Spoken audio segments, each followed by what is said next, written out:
Cette question à présent, comment réussir son jeûne et profiter pleinement des bienfaits du mois de Ramadan? Nous avons interrogé des érudits de la religion musulmane. Au-delà de l'abstention des plaisirs charnels, de manger et de boire, du lever au coucher du soleil, ce mois béni commande un certain nombre de règles que nous découvrons dans ce dossier signé Konsoun Koulibaly et Abdelaziz Yagibou. La lumière du Saint-Coran pour se rapprocher d'Allah et espérer son pardon et ses bénédictions en ce mois saint par excellence en islam. Retranché au cercle de recherche et de formation islamique Serfi, cet étudiant, comme plusieurs autres fidèles, met toutes les cartes de son côté pour bénéficier au maximum des bienfaits du mois du Ramadan. S'abstenir des plaisirs charnels, de manger et de boire du lever au coucher du soleil n'est pas suffisant pour espérer le salut.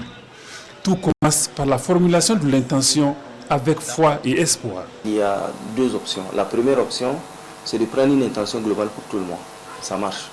Et la meilleure option, c'est de prendre une intention globale pour tout le mois et de renouveler l'intention à chaque matin avant le début de la prise de secours.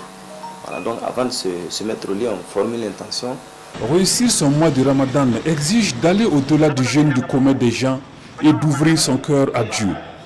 À propos, 3 degrés de jeûne s'imposent aux fidèles. Selon Ghazali, le jeûne du commun des gens, c'est le jeûne des abstentions. C'est quelqu'un qui ne mange pas, qui ne boit pas, qui n'a pas de relation sexuelle avec son épouse.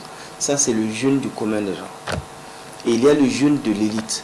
Le jeûne de l'élite consiste, outre ces éléments-là, à faire jeûner son cœur, n'est-ce pas, et à orienter son cœur vers l'adoration de Dieu en tout temps et en tout lieu, spécialement pendant le mois de Ramadan. Et le troisième élément, c'est le jeûne de l'élite qui va consister non seulement au-delà du cœur, à orienter tout son esprit, tous ses propos, tous ses actes dans la richesse de l'agrément de Dieu. La lecture du Coran, l'assiduité dans les prières obligatoires, les invocations et prières surérogatoires de jour et surtout de nuit sont autant d'actes qui renforcent le jeûne. On va demander aux musulmans pendant ce mois d'être vraiment dans la dynamique entière du mois, donc dans l'adoration vis-à-vis de Dieu, dans le comportement vis-à-vis des créatures de Dieu. Dans l'adoration, il faut multiplier la lecture du Coran, il faut multiplier les demandes de pardon, il faut multiplier les aumônes pendant ce mois de Ramadan, il faut multiplier l'altruisme, la charité vis-à-vis des autres, afin qu'en dehors du mois de Ramadan, on puisse revivre les mêmes choses.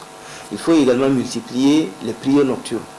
Parce que la prière nocturne, c'est l'œuvre la plus sincère que nous adressons à Dieu. Comme pour résumer, Imam Ismaël Tiendirbego indique que le Ramadan est une école qui apprend aux fidèles à maîtriser leur sens et à entrer en communion avec Allah. Le prophète sallallahu alayhi wa sallam a dit, celui qui jeûne et ne s'interdit pas les propos mensongers et calomnieux, Dieu n'a nul besoin qu'il se prive de manger et de boire. Il y a toute une éducation à un comportement. Nos organes doivent jeûner pendant le mois de Ramadan, parce que c'est une école pour nous montrer comment dompter nos sens, comment venir à bout de ce qui fait notre partie charnelle et nous élever davantage vers Allah subhanahu wa ta'ala. Mais quels sont au juste les actes qui peuvent entacher ou invalider le jeûne? Donc, quand on mange volontairement ou que l'on boit volontairement, le jeûne est annulé. Celui qui a oublié qu'il a jeûné et qui mange involontairement, son jeûne est valide en islam. Donc il n'a pas à reprendre ce jour de jeûne. Il est permis de se brosser les dents avec la pâte ou un cure-dent.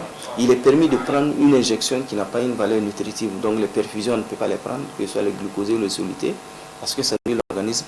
Mais en dehors de ça, on peut prendre un vaccin. On peut prélever du sang pour des examens. Ça ne rompt pas le jeûne. Les bonnes actions balaient les mauvaises et ouvrent grandement les portes du salut en ce mois de Ramadan. Explique Imam Tiendirbego qui invite ses frères et sœurs en islam à redoubler d'efforts dans les actes d'adoration et de bienfaisance.